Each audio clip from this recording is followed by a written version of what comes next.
March 15th, 2023, 7:43 in the morning. A 911 dispatcher in Columbus, Ohio, receives a call that will shatter the illusion of suburban tranquility forever.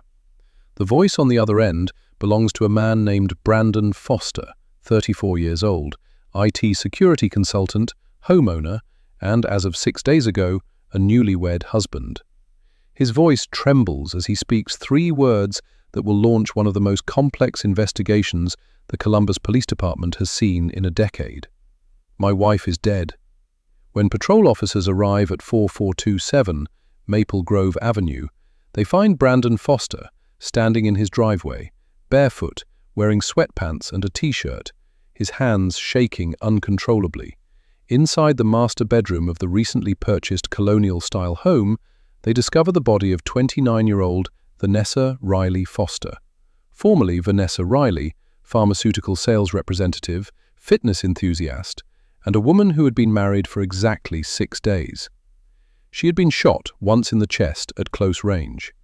The bedroom showed no signs of struggle, the front door had been unlocked, and Brandon's story, delivered in fragmented sentences between sobs, seemed almost too convenient. But here's what the responding officers didn't know yet. Here's what would only emerge in the hours and days to come. 3 miles away, in Whetstone Park on the north side of Columbus, a jogger had made another discovery 2 hours earlier. A black Ford Explorer, driver's side window shattered, and inside, the body of 38-year-old Derek Holloway, owner of Pinnacle Fitness Center, husband, father of 2, and a man with secrets that stretched like fault lines beneath 4 different marriages. Derek Holloway had been shot 4 times, twice in the chest, twice in the head. Professional, execution style. No witnesses, no surveillance cameras in that section of the park. And at first, no apparent connection to the woman who would be found dead 2 hours later in a house 3 miles away. But there was a connection that involved not just these 2 victims, but at least 7 other people whose lives had become entangled in a web of lies, sex, manipulation, and ultimately, murder. This is the story of how a wedding night revelation triggered a chain of events that would leave 2 people dead, 4 marriages destroyed, and an entire community asking the question that still haunts Columbus to this day. In a story where everyone is guilty of something, who deserves to die? The answer is more complicated than you think, because this isn't just a story about who pulled the trigger. This is a story about how betrayal, when left to fester in the dark, doesn't just destroy trust, it destroys lives. And sometimes, it destroys them permanently. If you want to uncover more chilling true crime stories and see justice exposed, subscribe to Crime Vaults as we bring light to the darkest true crime cases and never miss the secrets hidden in plain sight. To understand how we arrived at 2 bodies on a Wednesday morning in March, we need to rewind the clock 6 months, to September 17th, 2022. This is the night that Brandon Foster met the woman who would become his wife, his greatest source of joy, and ultimately, the catalyst for a nightmare he never saw coming. The setting was the annual Columbus Children's Hospital Charity Gala, held at the Westin downtown. Brandon had purchased tickets through his company, one of those corporate obligations that employees attend more out of duty than enthusiasm. He almost didn't go. He had been divorced for 3 years, and large social gatherings weren't really his scene. But his colleague, a woman named Patricia Chen from the accounting department, had convinced him. Patricia would later tell police that she regretted that decision every single day. Vanessa Riley was there representing her pharmaceutical company, which had donated $50,000 to the hospital's pediatric wing. She was working the room, as sales representatives do, making connections, distributing business cards, and projecting the kind of confident charisma that pharmaceutical companies pay good money to cultivate. Brandon noticed her immediately, not just because she was attractive, though she was. 5'7", athletic build, dark hair pulled back in an elegant twist, wearing a navy cocktail dress that suggested both professionalism and approachability. What caught Brandon's attention was the way she laughed. Genuine, unguarded. In a room full of forced smiles and corporate small talk, her laughter sounded real. They were introduced by a mutual connection, a hospital board member who knew both of them tangentially. The conversation started with the usual pleasantries. "What do you do? How long have you lived in Columbus? Have you tried the shrimp?" But within 20 minutes, they had migrated away from the crowd, standing near the floor-to-ceiling windows overlooking the Scioto River, talking about everything except work. Brandon's friends would later describe him as cautious, analytical, the kind of man who took his time making decisions, especially when it came to relationships. His divorce had been brutal, not because of infidelity or abuse, but because of simple incompatibility that had festered into resentment. He had spent 3 years rebuilding himself, focusing on his career, buying a house, learning to be comfortable alone. But with Vanessa, something shifted. She asked questions that suggested genuine interest. She talked about her own struggles with past relationships, her desire to find someone stable, someone real in a city that sometimes felt too transient, too focused on climbing ladders that led nowhere meaningful. She mentioned that she worked out regularly at a gym on the north side, Pinnacle Fitness Center, and that staying physically active helped her manage stress. They exchanged numbers before the night ended. Brandon walked to his car with a feeling he hadn't experienced in years: hope. What Brandon didn't know, what he couldn't possibly know, was that at that very moment, Vanessa's phone contained 17 unread text messages from another man. A man named Derek Holloway, a man she had been sleeping with for 8 months, a man who was, at that exact moment, putting his 2 children to bed while his wife Jennifer cleaned up dinner dishes, completely unaware that her husband had sent those 17 messages to Vanessa throughout the evening, each one more insistent than the last. "Where are you? You said you'd be home by 9. We need to talk about us. Stop ignoring me." Vanessa would delete those messages on her drive home. She would respond to Derek with a single text: "Can't tonight. Work thing ran late. Tomorrow." And then she would save Brandon's number in her phone under a contact name that would become significant later: New Start. Over the next 4 months, from September through December 2022, Brandon Foster fell in love. It happened gradually, the way healthy relationships are supposed to develop. Dinner dates that turned into long conversations, weekend hikes in Hocking Hills, nights watching movies on his couch, her feet tucked under his leg, the kind of comfortable intimacy that feels earned rather than forced. Vanessa fit into his life seamlessly. She got along with his friends. She was respectful of his boundaries, never pushing too hard, never demanding more than he could give. When he talked about his divorce, she listened without judgment. When he mentioned that he wanted to take things slow, she agreed, said she wanted the same thing. By November, they were spending 4 or 5 nights a week together. By December, they were talking about moving in together. Brandon's friends noticed the change in him. He smiled more. He seemed lighter, as if a weight he had been carrying for years had finally been lifted. On December 23rd, 2 days before Christmas, Brandon proposed. It wasn't elaborate. They were at home, decorating his Christmas tree, and he simply looked at her and said, "I want to do this every year for the rest of my life." Vanessa said yes, before he even finished getting the ring out of his pocket. They set a date, February 10th, 2023, less than 2 months away. Some of Brandon's friends thought it was too fast, but Brandon dismissed their concerns. "When you know, he told them. And he knew. But here's what Brandon didn't know.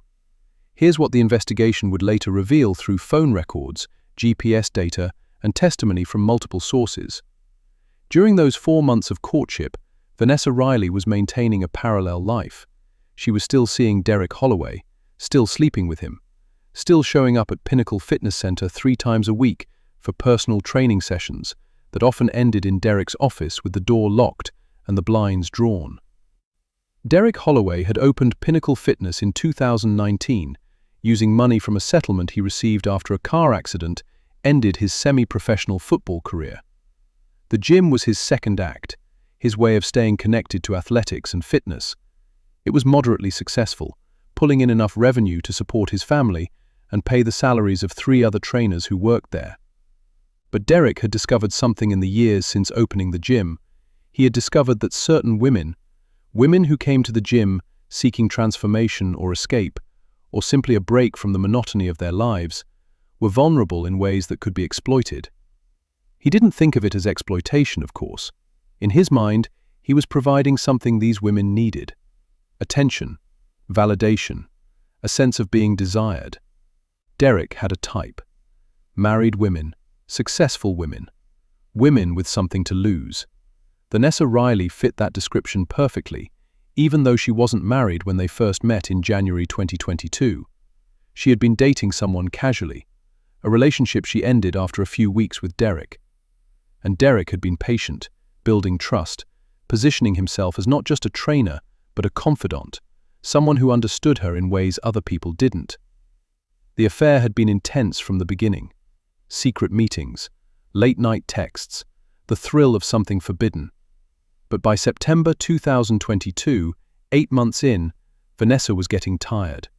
The relationship felt circular, going nowhere. Derek was never going to leave his wife. Vanessa was never going to be more than a secret.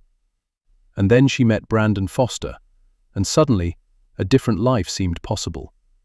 Vanessa told Derek she wanted to end things, multiple times, according to text messages recovered later. But Derek didn't take it well. He became possessive, manipulative. He told her that what they had was special, that she was making a mistake, that Brandon could never understand her the way he did. And sometimes, in moments of weakness or confusion, or simple physical desire, Vanessa would give in. She would meet Derek for one of their training sessions. She would end up in his office, and the cycle would continue. But Vanessa was determined to break free. Brandon represented stability, a future, the kind of relationship she could introduce to her parents and colleagues without shame. So she set a boundary. After the engagement in December, she told Derek it was over. Completely. No more training sessions. No more texts. Nothing. Derek agreed. At least, that's what he said. But as we'll discover, Derek Holloway had other plans. Plans that involved not just Vanessa, but 3 other women whose lives were about to collide with hers in the most devastating way possible. While Vanessa Riley was planning her wedding to Brandon Foster, Derek Holloway was maintaining 3 other affairs, 3 other married women, 3 other secrets that were ticking like time bombs beneath the surface of suburban normalcy. The first was Amanda Pierce, 32 years old, married to Gregory Pierce, a high school principal at Columbus East High School. Amanda had joined Pinnacle Fitness in March 2022, 2 months after Vanessa.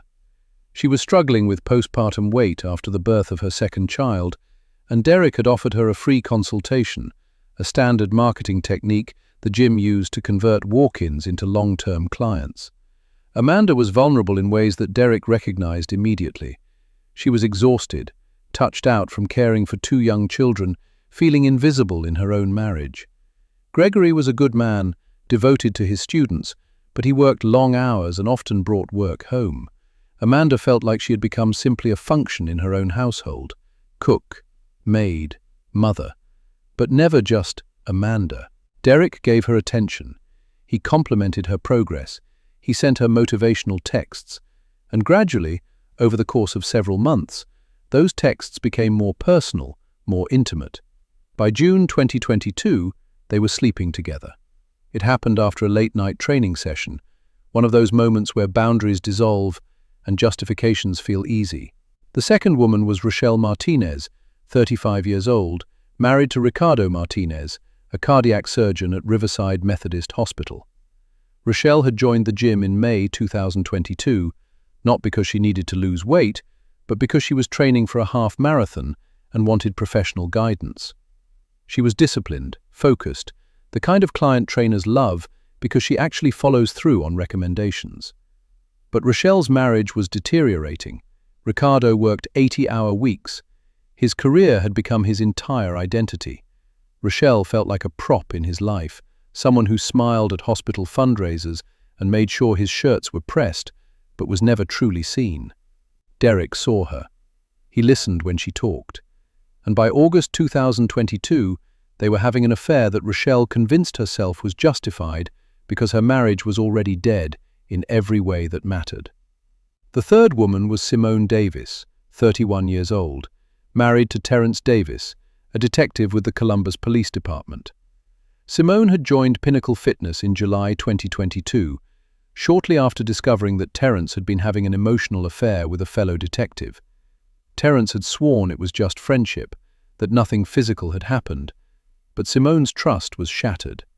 She joined the gym as a way to reclaim herself, to focus on something she could control. Derek Holloway became her outlet. He was sympathetic about her marriage troubles. He never judged her. And by September 2022, they were involved. Simone knew it was wrong, knew it was hypocritical given her anger at Terence, but she did it anyway. Because hurt people, and Simone was deeply hurt. So here's where we are in late 2022. Derek Holloway is juggling 4 separate affairs, 4 different women, all of them married or engaged, all of them believing on some level that they're special, that what they have with Derek is unique. Derek is managing this through careful scheduling, separate burner phones for different women, and an almost sociopathic level of compartmentalization. But Derek made a critical mistake. He got sloppy. And in December 2022 and January 2023, all 4 women discovered something that would blow his carefully constructed world apart. They were all pregnant, every single one of them. Amanda Pierce found out December 10th. Rochelle Martinez found out December 28th. Vanessa Riley found out January 4th, and Simone Davis found out January 15th. 4 women, 4 pregnancies, 4 potential disasters. And Derek Holloway, for the first time in his carefully managed double life, had no idea how to fix this. Vanessa Riley discovered she was pregnant on January 4, 2023, 37 days before her wedding to Brandon Foster. She took the test in the bathroom of a CVS pharmacy on her lunch break, unable to wait until she got home.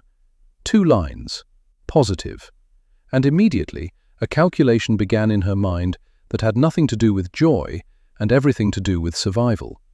Vanessa had ended physical contact with Derek in mid-December, after the engagement. But she had slept with Brandon for the first time on December 30th, New Year's Eve weekend. The timeline was ambiguous enough that the baby could plausibly be Brandon's. But Vanessa knew the truth. She knew based on dates, based on timing, based on the simple mathematics of conception. This was Derek's baby. She was almost certain.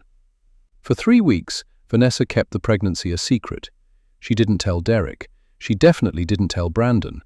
She went through the motions of wedding planning, cake tastings and seating charts and dress fittings, all while wrestling with a decision that would determine the entire trajectory of her life. She considered abortion. She scheduled an appointment twice and cancelled both times.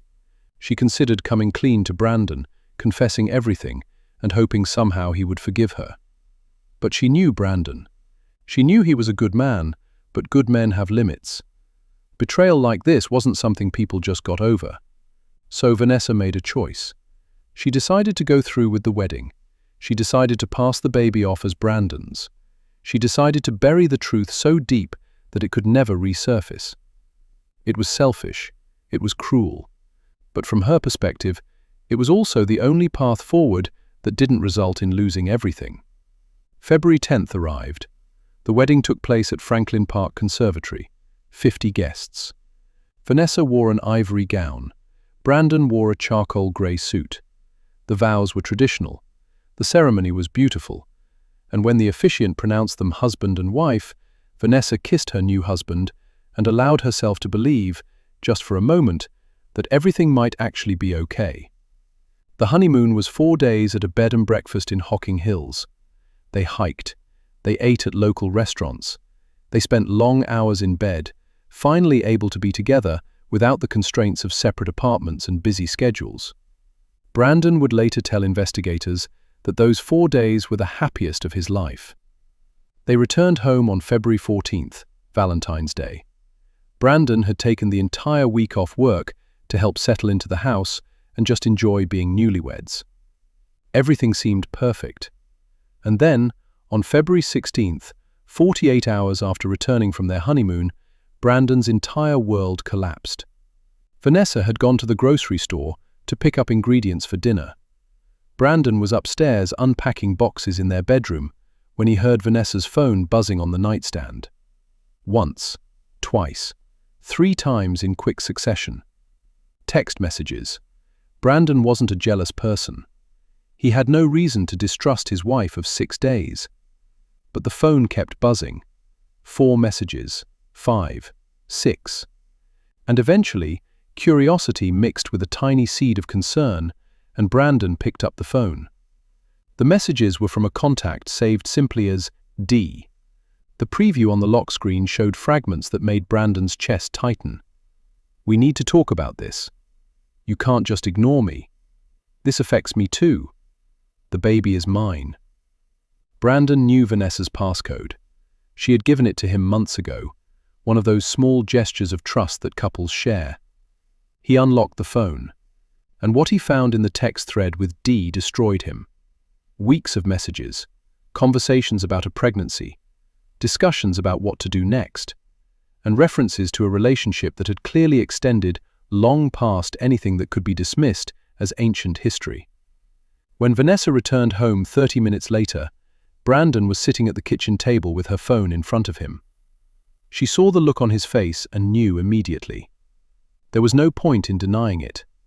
So she sat down across from him and began to talk. And over the next 3 hours, the truth emerged in painful, devastating detail.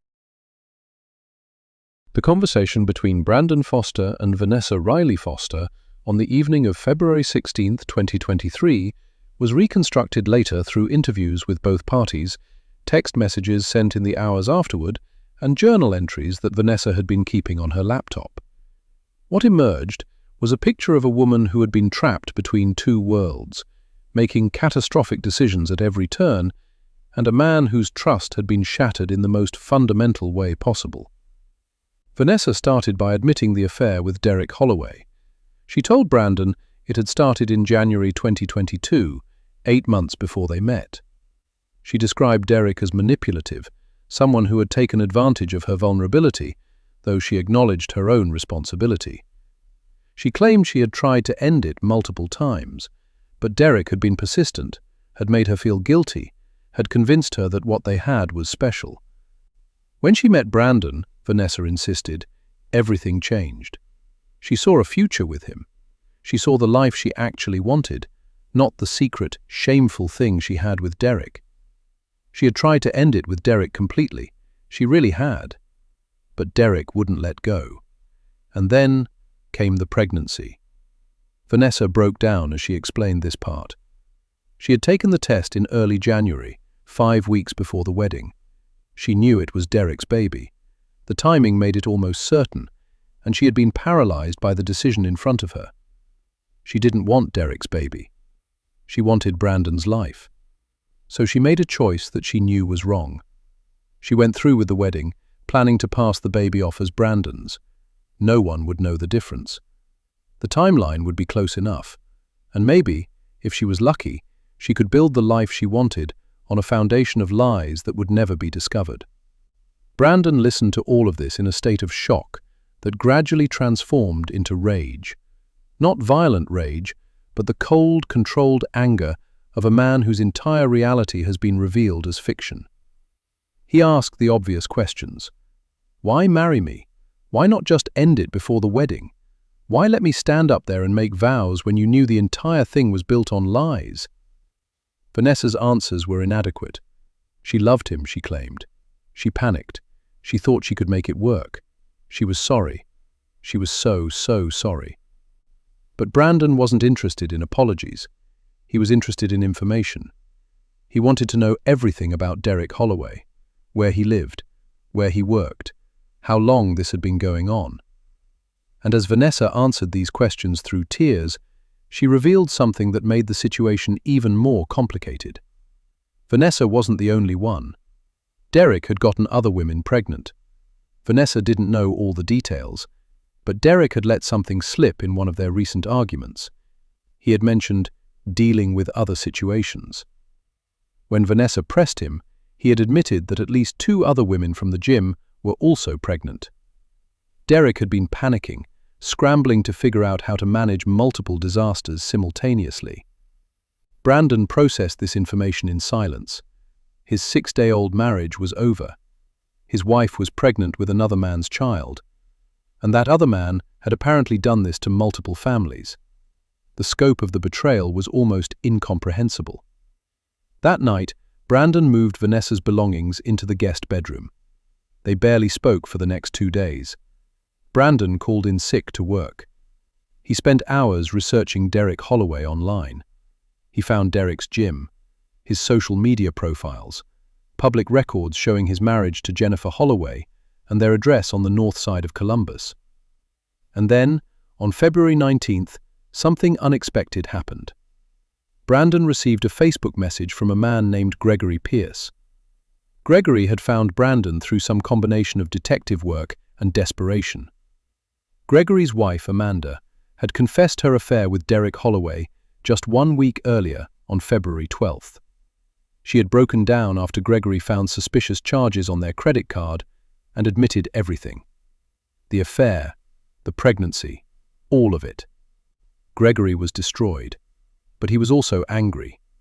And when he learned through Amanda that Derek had been involved with multiple women, Gregory had started looking for the other husbands. He wanted to know who else had been victimized. He wanted to know if anyone else was feeling what he was feeling. Brandon responded to Gregory's message. They spoke on the phone that night for 2 hours. Both men cried, both men raged, and both men discussed what to do next. Should they go to the police? Should they confront Derek directly? Should they tell his wife? Over the next 3 weeks, Brandon and Gregory exchanged over 40 text messages. They discussed revenge scenarios. They discussed legal options. They discussed the possibility of simply showing up at Derek's house and beating him within an inch of his life. But neither man actually did anything.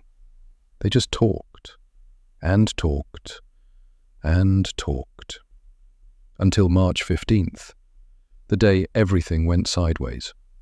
March 15th, 2023, started like any other Wednesday for Derek Holloway. His alarm went off at 5 a.m.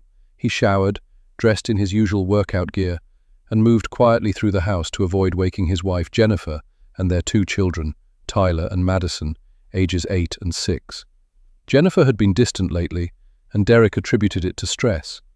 She had started a new job in January, marketing coordinator for a local tech company, and the adjustment had been difficult. What Derek didn't know was that Jennifer had been tracking his phone for 6 weeks.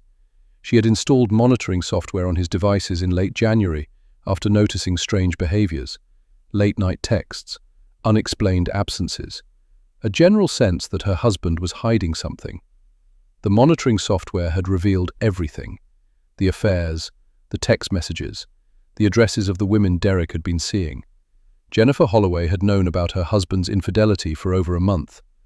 She hadn't confronted him. She had simply watched, and waited, and planned. On the morning of March 15th, Derek left his house at 5:12 a.m., 3 minutes earlier than his usual departure time.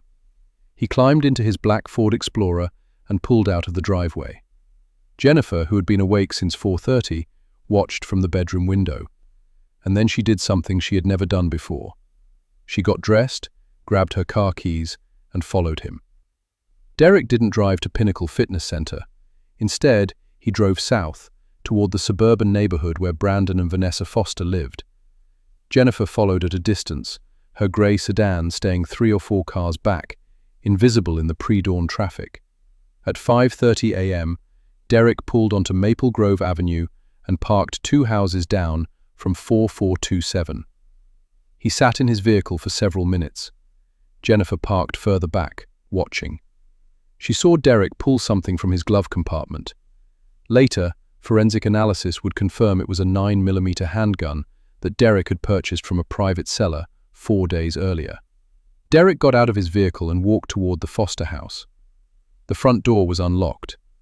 Brandon had mentioned in one of his text exchanges with Gregory Pierce that he and Vanessa had been barely speaking, existing in separate parts of the house, and that he had started leaving doors unlocked out of sheer carelessness brought on by emotional exhaustion. Derek entered the house at approximately 5:37 a.m. Vanessa was in the master bedroom, lying on top of the covers, fully clothed. She hadn't been sleeping well for weeks. The stress of the situation, combined with early pregnancy symptoms, had made rest nearly impossible. What happened next was never fully reconstructed, as there were no witnesses and no surveillance footage inside the house. But forensic evidence and the positioning of Vanessa's body suggested she was either sitting up or standing when Derek entered the room. There may have been words exchanged.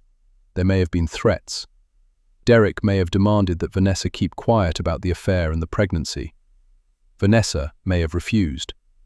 Or perhaps Derek simply made a decision to eliminate a problem permanently. A single gunshot, close range, center mass. Vanessa Riley Foster died almost instantly. Derek fled the house at approximately 5:42 a.m. Jennifer watched him leave, saw him run to his vehicle, saw him drive away in a panic, and Jennifer followed. Derek drove to Whetstone Park, a location he sometimes used for early morning runs before opening the gym. He pulled into a secluded area near the tree line and sat in his vehicle, presumably trying to process what he had just done. Jennifer parked nearby. She approached Derek's vehicle on foot. Forensic analysts would later find Jennifer's fingerprints on the passenger side door handle, suggesting she opened the door and climbed into the vehicle beside her husband. What was said between them in those final moments? Did Jennifer confront Derek about the murder she had just watched him commit? Did she ask about the affairs, the pregnancies, the lies? Or did she simply raise the 9mm handgun that she had taken from Derek's glove compartment while he was inside the Foster house and shoot him 4 times before he could even react? The medical examiner estimated Derek Holloway's time of death at approximately 5:40 a.m., give or take 3 minutes. 2 shots to the chest, 2 shots to the head. Jennifer Holloway then exited the vehicle, walked calmly back to her car, and drove home. She arrived at her house at 6:10 a.m., went inside, and woke her children for school. Meanwhile, Brandon Foster had woken at approximately 6:15 a.m. He had spent the night on the couch, unable to bear sleeping in the guest room. He walked upstairs to use the bathroom and noticed that the master bedroom door was open. He called Vanessa's name. No response. He walked to the bedroom doorway and saw her on the bed, blood soaking through her shirt. Brandon called 911 at 7:43 a.m. The delay was never fully explained. Brandon claimed he had been in shock, had checked for a pulse, had tried to process what he was seeing. But that 75-minute gap between discovering the body and calling for help would make Brandon a suspect in the minds of investigators, at least initially. The Columbus Police Department responded to Brandon Foster's 911 call within 4 minutes. 2 patrol officers arrived first, followed quickly by detectives, crime scene technicians, and the medical examiner's office. The scene at 4427 Maple Grove Avenue was processed meticulously. Vanessa's body, the bullet trajectory, the lack of forced entry, the fact that nothing appeared to be stolen. Brandon was immediately separated from the scene and taken to police headquarters for questioning. He wasn't arrested, but he wasn't free to leave either. Detective Luis Rodriguez led the interview, a 30-year veteran with a reputation for breaking down even the most composed suspects. Brandon told them everything: the affair, the pregnancy, the fact that the baby wasn't his, the text messages with Gregory Pierce, everything. He didn't try to hide anything because, from his perspective, he had nothing to hide. Yes, he had wanted Derek Holloway dead.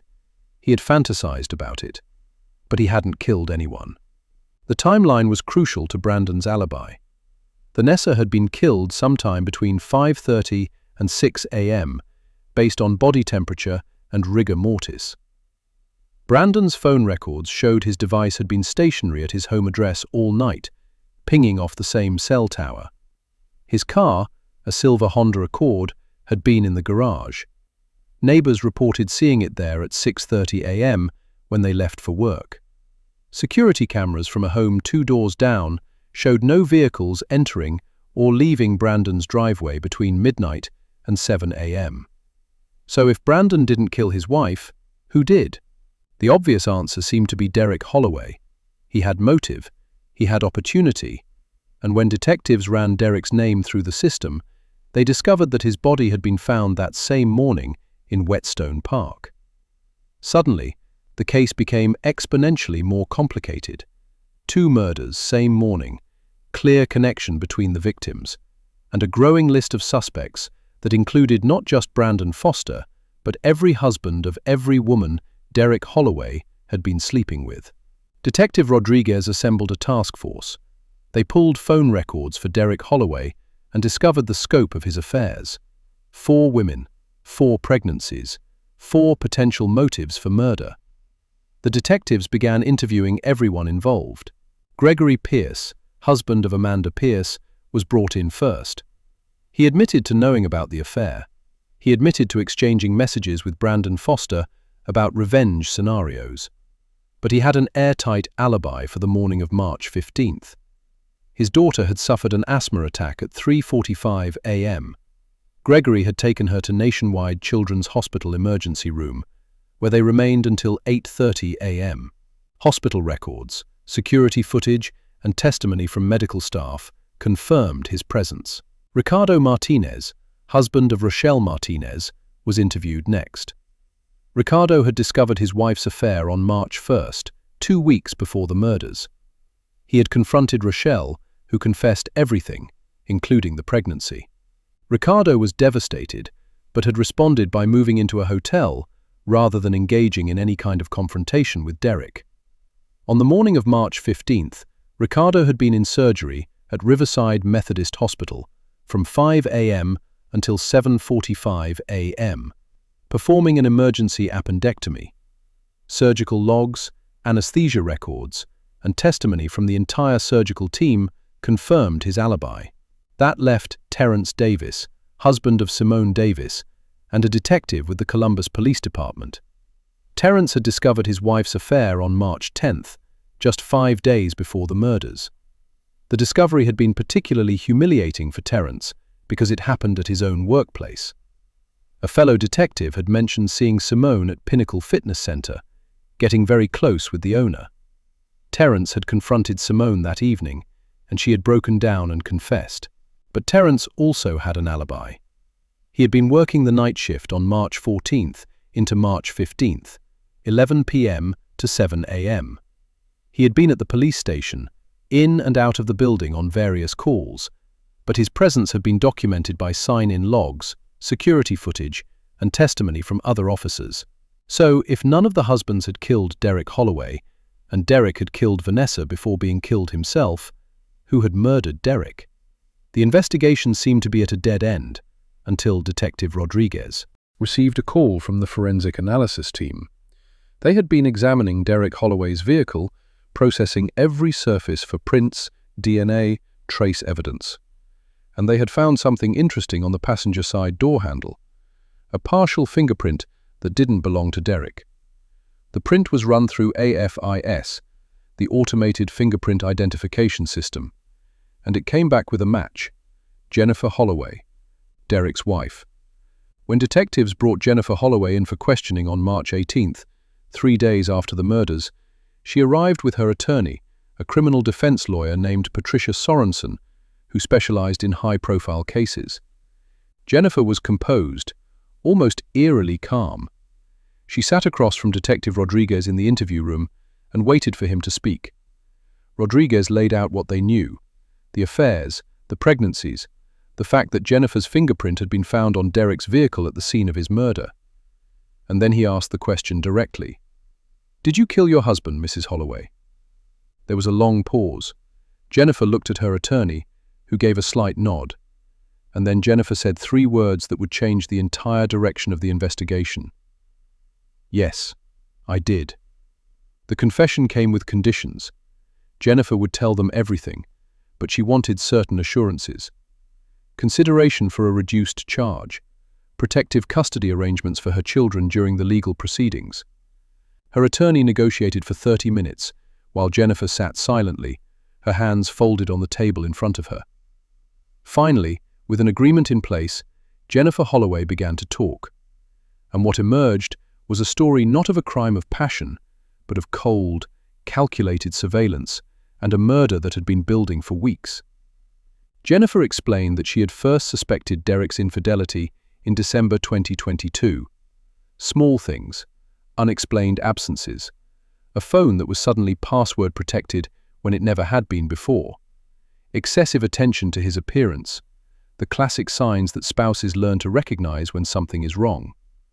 On January 23rd, Jennifer installed monitoring software on Derek's phone while he was in the shower.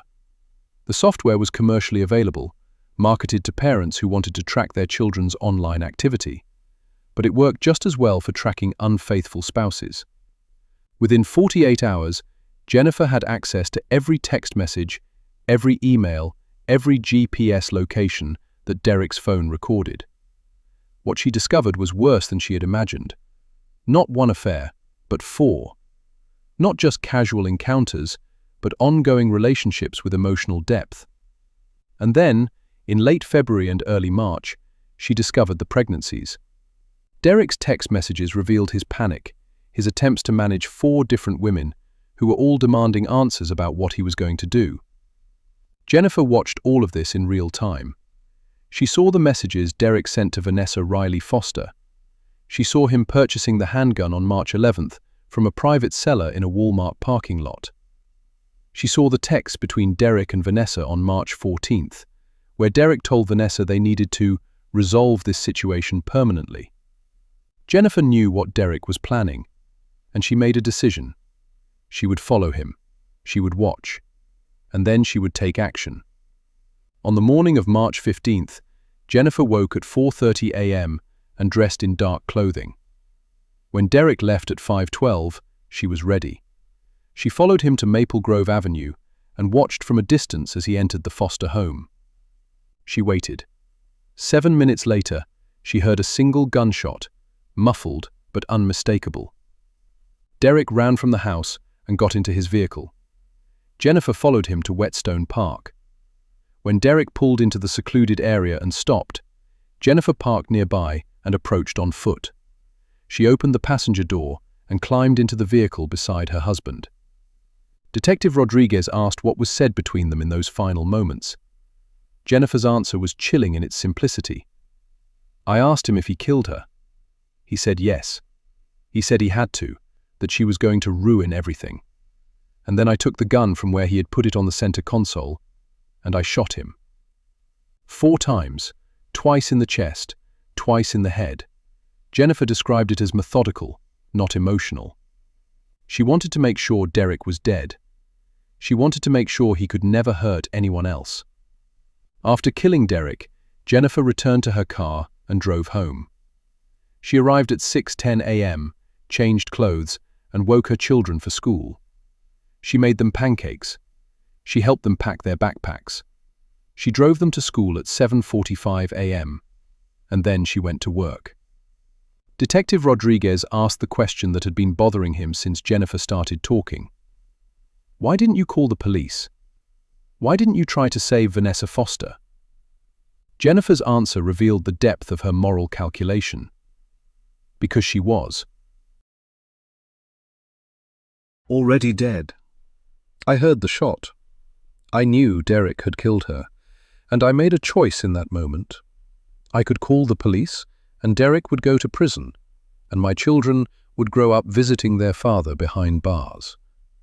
Or I could take care of it myself, make sure he never hurt anyone else, make sure my children never had to know what their father really was. It was vigilante justice, premeditated murder dressed up as protective maternal instinct, and Jennifer showed no remorse. She told Detective Rodriguez that she would make the same choice again if given the opportunity. Jennifer Holloway was arrested and charged with second-degree murder. The prosecution initially pushed for first-degree, arguing that Jennifer had time to plan, to reconsider, to call authorities instead of taking the law into her own hands. But Jennifer's defense team, led by Patricia Sorensen, crafted a narrative that was difficult for even seasoned prosecutors to counter. Jennifer Holloway was a victim, not a victim in the legal sense, but a victim of psychological abuse, of years of manipulation and gaslighting.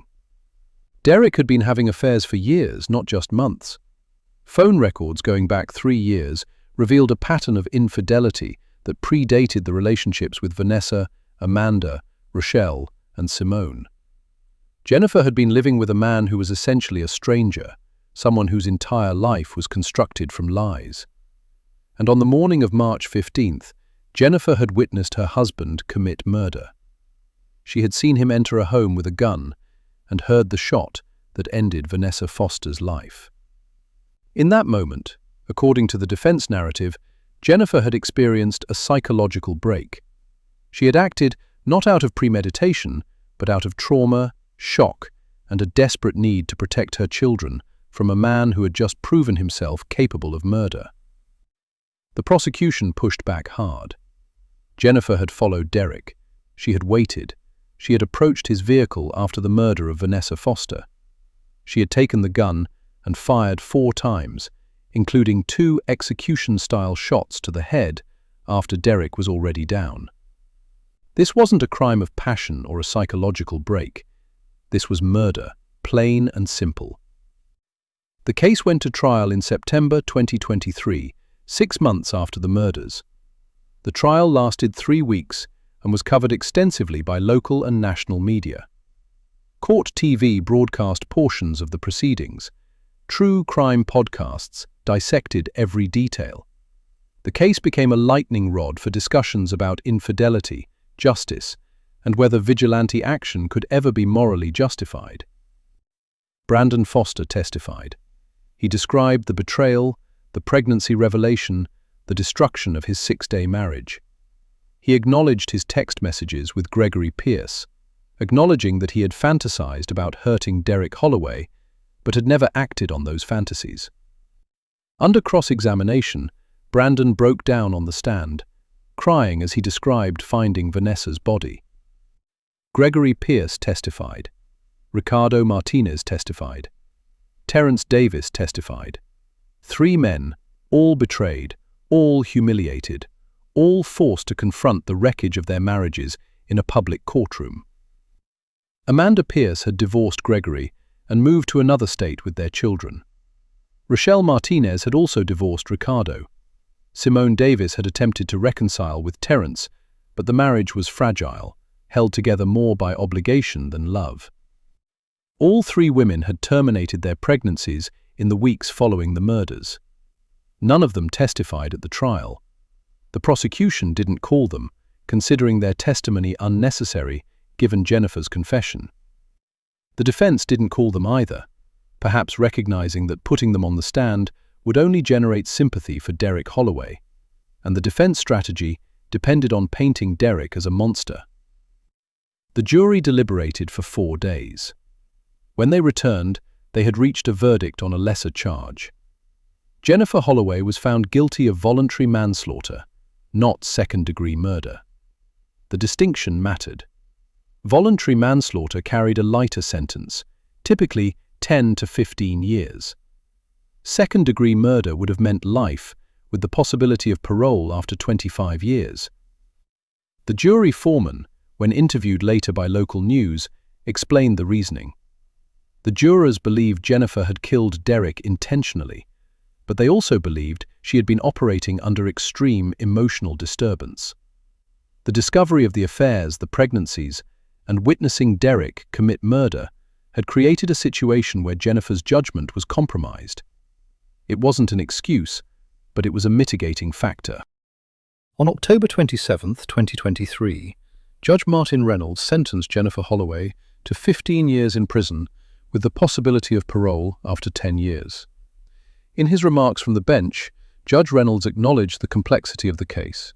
He spoke about the destruction that Derek Holloway had caused, the lives he had ruined, the families he had shattered. But he also emphasized that Jennifer had taken the law into her own hands, had committed murder when she could have called police, and that vigilante justice could not be tolerated in a civilized society. Jennifer's children, Tyler and Madison, went to live with Jennifer's sister Rachel in Indianapolis. Rachel had 2 children of her own and agreed to raise Tyler and Madison as part of her family. Jennifer would be allowed supervised visits once every 3 months. If you want to uncover more chilling true crime stories and see justice exposed, subscribe to Crime Vaults as we bring light to the darkest true crime cases and never miss the secrets hidden in plain sight.